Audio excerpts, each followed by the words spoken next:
The team decided that this new engine would power a sport tourer, although the designers like to think of this bike as a roadster with fairings. The goal was for a light, nimble bike that could easily serve as a tourer, but was more focused on being an enjoyable sport machine for the type of real-world riding that most people actually do. The pursuit of maximum horsepower and performance could be left to stablemate Aprilia and its racetrack-focused sport bikes. The engine's usability, flexibility, and power delivery would be the focus for the V100.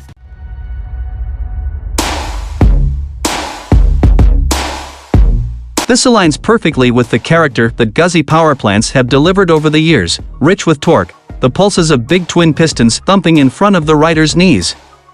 Since that's what customers expect, the goal was to make sure that the Guzzi feel and personality remained intact while making the bike contemporary.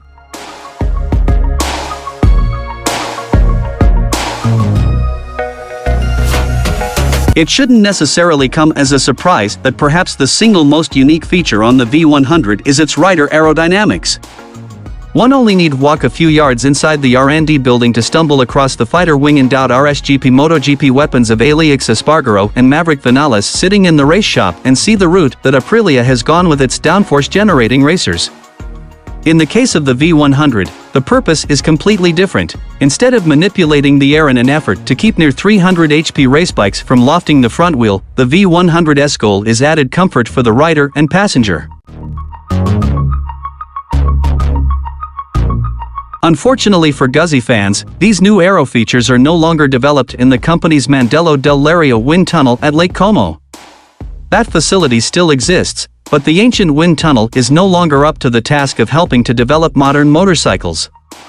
As far as we know, and according to Moto Guzzi, the speed-regulated winglets that deploy from the top front sides of the fuel tank/airbox cover are an industry first on a production motorcycle. Note that the motorcycle we tested was still in prototype form, though said to be very close to production ready. As rider comfort is the goal, the winglets pivot outward to roughly a 30-degree angle to bend airflow around the lower torsos of the rider and passenger, leaving upper torso protection up to the rider-controlled electronically adjustable windscreen. The winglets are active in 2 of the 4 of the bike's ride modes, namely Tour and Rain. The speed at which they are deployed is adjustable, with a minimum speed set at 70 km per hour, around 45 miles per hour.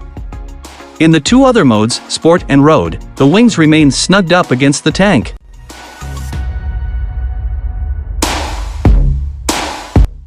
If the aero winglets walk a razor's edge between marketing gimmicks and functionality, that definitely can't be said of the engine.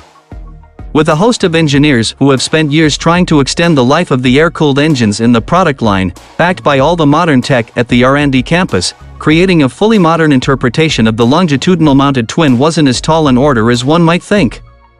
As mentioned, liquid cooling was mandatory to help meet the efficiency and therefore emissions requirements of Euro 5 and beyond. An interesting note, for those who will decry the departure from the tried and true air-cooled lump. As the bike and engine have yet to be homologated, details aren't quite finalized, therefore, getting firm answers on some of the specifications was not possible.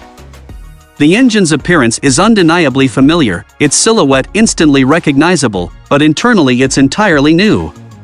The short block engine is significantly more compact front to back than the air-cooled engines, 4.05 inches shorter, to be exact, and also features wet sump lubrication, a wet clutch with assist and slipper functions, and a more compact 6-speed transmission.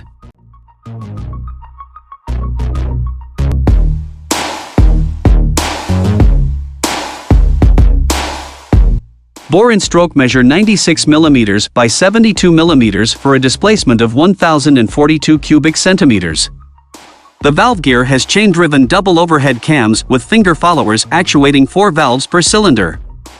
Induction is handled by a pair of 52 mm throttle bodies with single injectors residing under the throttle plates.